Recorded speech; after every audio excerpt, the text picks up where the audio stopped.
Hello friends, in today's class we are going to talk about how to find basic blocks by using leaders.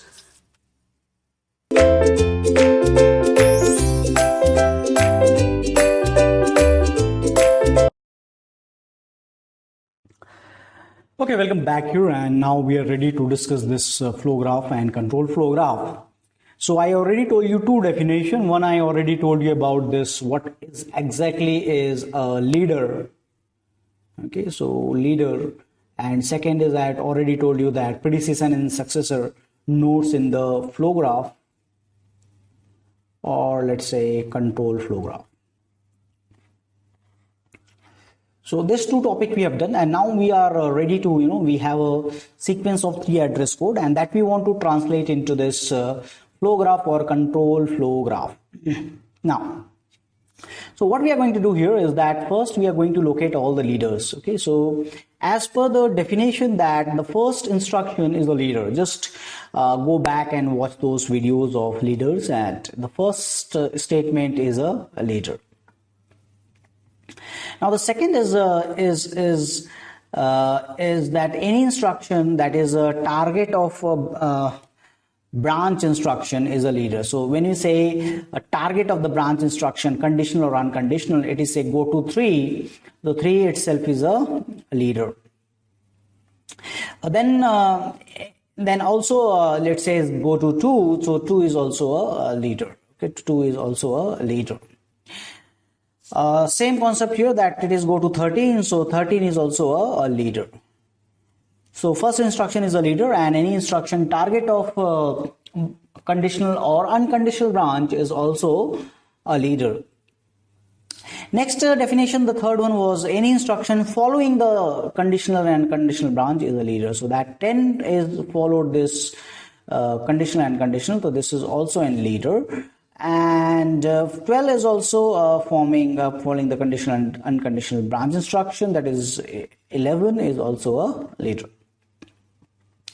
So now we are having this all the leader determined, and then what we can do exactly in this case is we can get our basic block out of it. So now we are ready to get our basic block. Okay, so basic block.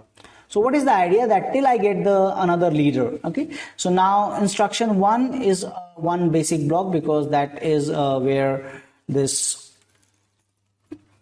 is present, the second one is present. So instruction 1 is one basic block, this one.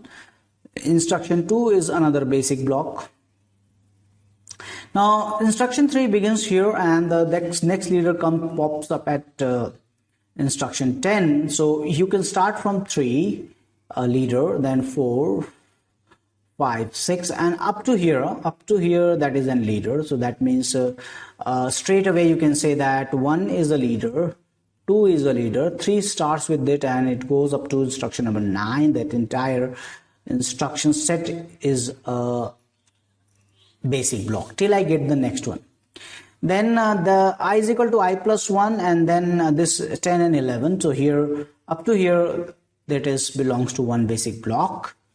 12 instruction itself is a leader, so 12 is a leader, and then 13 is a leader, and I don't have any more leader with me, so straight away this to this. Okay, so these are my basic block.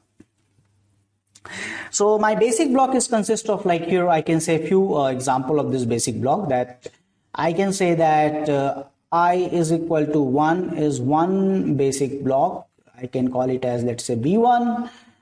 J is equal to 1 is one basic block. Let me call it as B2. Then we have, let me write one more time here, T1 equal to 10 multiplied by I. Okay, I. And then T2 is equal to T1 plus J. T1 plus J. And then T3 is equal to 8 multiplied by T2, and then T4 is equal to T3 minus 88, and then A of T4 is equal to 0.0, then J is equal to J plus 1, and the statement if j less than equal to 10 go to 3 is a basic block. So this is also belongs to one single basic block, this entire thing, B3, right? So this is how this is all are the leaders. And now I will show you next section that what exactly is as a control flow graph. So here also I can show, but now since we have identified the basic block here, now I will draw with this using this basic block. I will draw control flow graph after this. Okay, so for this section, let's stop here. And the next video or next discussion, we'll do control flow graph. Okay, so that's it. Thank you.